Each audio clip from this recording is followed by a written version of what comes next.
Hello friends, welcome to my channel. আমি তোমাদের চলে এসেছি একটা নতুন ব্লগ। বন্ধুরা, আই হোপ সবাই ভালো আছে, আমি তো ভালো আছি। আর এই দেখো, আজকে না খুব 4-5 দিন ধরে এত বৃষ্টি হচ্ছে, তোমার খুব ঠান্ডাও লাগছে।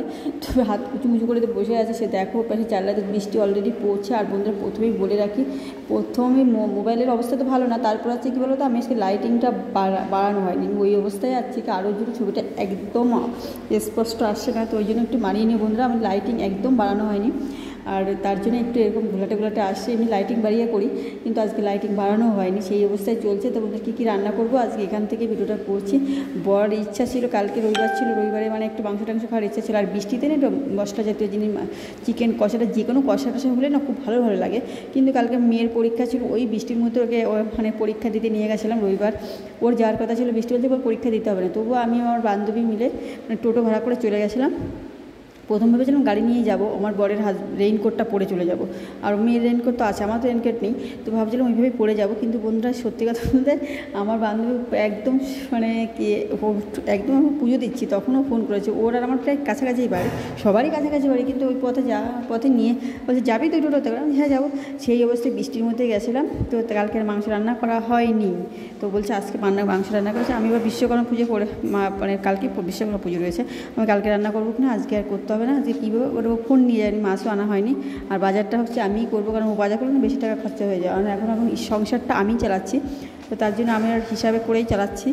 একটু গৃহিণী ভাব চলে এসে হিসাব টিসাব করেই চালাবো, যেহেতু 2 পয়সা বাঁচানো যায়। তো বন্ধু, ওকেই দিয়ে বললাম চিমনিটা খোলো। আজকে ডিম রান্না করব, 2 রকম ডিম আছে, মাছের ডিমও রয়েছে আর মাছের মাথা রয়েছে। এগুলো আগেকার ছিল, তো সেইগুলো বন্ধুরা আশপাশের আওয়াজ আসতে পারে, কারণ আমার শাশুড়ি মা আছে গিয়ে বাসন আমি ধুয়েছি, সেইগুলো এবার তুলে রাখছে, ওই জন্য আওয়াজ পাওয়া যাচ্ছে। আমি এই ঘরে, আর ওই ঘরে টিভি দেখছে। আর এই ফাঁকা ঘরেই আমি আজকে ভয়েস দেবো, দরজাটা লক করা হয়নি, আমার সেই আগের রুমটাই করছি। তো বন্ধুরা, এই যে রান্না করছে আর জন্য আজকে যে আমার নিজের এতটা খারাপ লাগছে বন্ধুরা, যা জীবনে কখনো করিনি সেই কাজটাকে আমাকে এইভাবে করতে হবে, আমি নিজেও কখনো ভাবিনি। আজকে সত্যি কথা বলতে আমি পরে ঠাকুরের কাছে ক্ষমা চেয়ে নিয়েছি, যে ঠাকুর আমি এই কাজটা করেছি, ঠাকুরের কাছে ক্ষমা করেছি, আমার এই কাজের জন্য তুমি ভুল যদি আমি অন্যায় কিছু বলে থাকি তাহলে তুমি আমাকে ক্ষমা করে দিও। ঈশ্বরের কাছে আর কি, ভগবানের কাছে ক্ষমা চেয়ে নিয়েছি আমি যদি সত্যি কথা বলতে।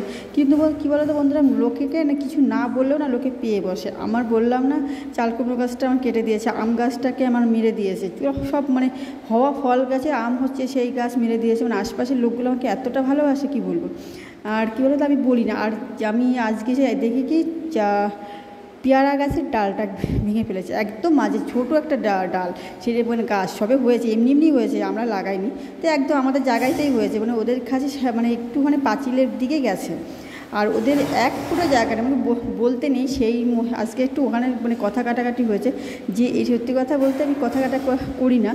আর আমি আজকে বললাম যে আমি যদি ঘর নিয়ম তৈরি করার নিয়ম, তুমি 1 আঙুল জায়গা রাখুনি, আর সেখানে আমি তোমার ঘর করতে যে কোনো অবজেকশান ছাড়া, আর তোমাদের এইটুকুনি সহ্য হয় না? বলে না আমরা করিই নি। তারপরে যা হয়, বয়স্ক মহিলা যেসব অশান্তি করে, উল্টোপাল্টা বলতেই পারে, সেটা তো জানো ঝগড়ার সময় যা হয়। তো বন্ধুরা, সত্যি কথা বলতে আমি এই ঝগড়া জাতি আজকে কথা কটা ঝগড়ার মতনই হয়ে গেছিলো, ঝগড়াই করে ফেলেছি বললে চলে। তো বন্ধুরা, এই যে আমার ভিডিওটা কিন্তু তোমাদের কেমন লাগলো অবশ্যই কমেন্ট করে জানাবে।